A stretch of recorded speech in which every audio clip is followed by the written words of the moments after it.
This is a quiet place nowadays. It's tough to believe that once it was the center of industry, but that was a long time ago. This bare Swamp Creek starts as a spring about 3 miles upstream and flows to Skaneateles Lake. Its power used to run 15 mills, but because of progress or changing times, there are only 2 left. One that cuts wood and the other that grinds flour. Together they're known as New Hope Mills, and both are run by one man. Oh, I'm sure this little old mill never produced as much as it is right now. Once I get the thing running in the morning, I'd like to go do something else. Let somebody else run it, because I can't tell one kernel of wheat from another. They all look alike to me. Leland Weed has done many things in his life. He's worked on farms and oil fields and in machine shops and foundries. He takes what he's learned and puts it into his mill.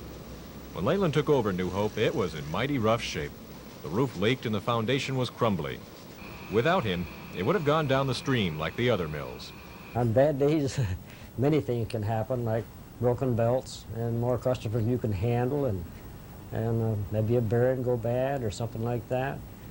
But you think you know it all. It'll teach you that there's one more you haven't learned yet. It don't break down a lot, and you keep it well oiled because you don't want it to break down, because there's just one fellow that I know of that's going to fix it, and that's myself.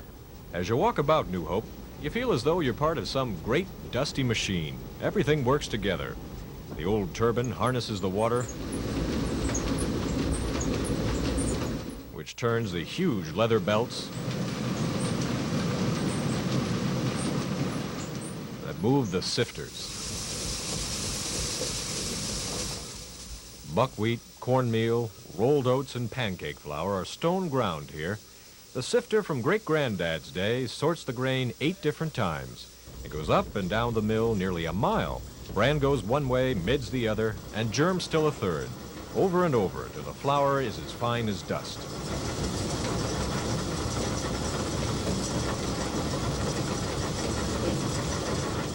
There's 3 metal bins that hold 100 tons apiece, and the mill itself will hold 300 tons. But it's all upstairs. There's none of it on the main floor. I don't know what holds it up, but I do know what holds it down. Sure, it's an old-fashioned way, but that isn't what makes it different. Anything that comes out of New Hope is free of all chemicals. Leland wouldn't have it any other way, and it wasn't easy.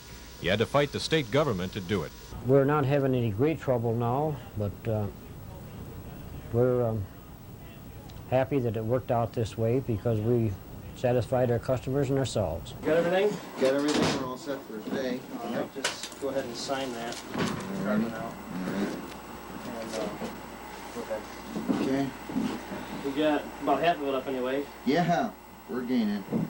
Even though the pancake mix outsells others in stores, most of the business here is still done over the counter.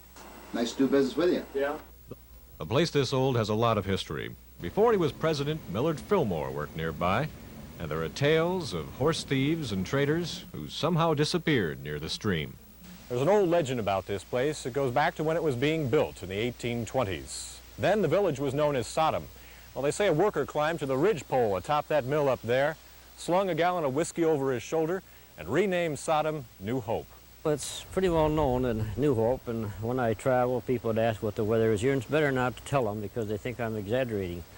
But we have snow here in December, and very often it never melts until March. So when people come in here and are surprised to see how much snow we have, I tell them, well, we don't use it till it's a year old.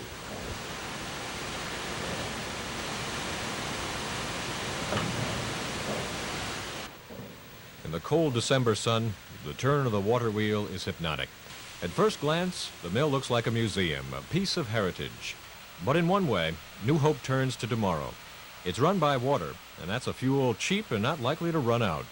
Leland even has a plan to someday build a hydro plant at the sawmill upstream. Our light bill kept getting up and up and up, and we wondered, they made electricity here at the mill till 1929, and they didn't charge more than $1.50 a month, and we wished we could get it back to that, and we decided maybe we could do something about it. We can keep fire out of it, and the government getting too rough about it. I'm sure it'll continue, because many people ask, what will become of the mill when you're done with it?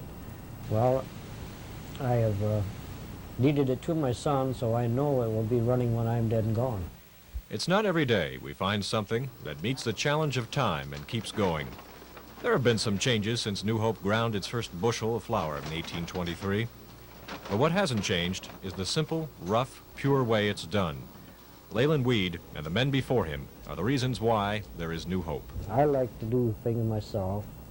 I don't like to rely on Social Security or anything like that. I came here crippled, and I didn't want to be a part of that. And I never thought I'd ever do manual labor. Thought I could lift nothing heavier than a teacup.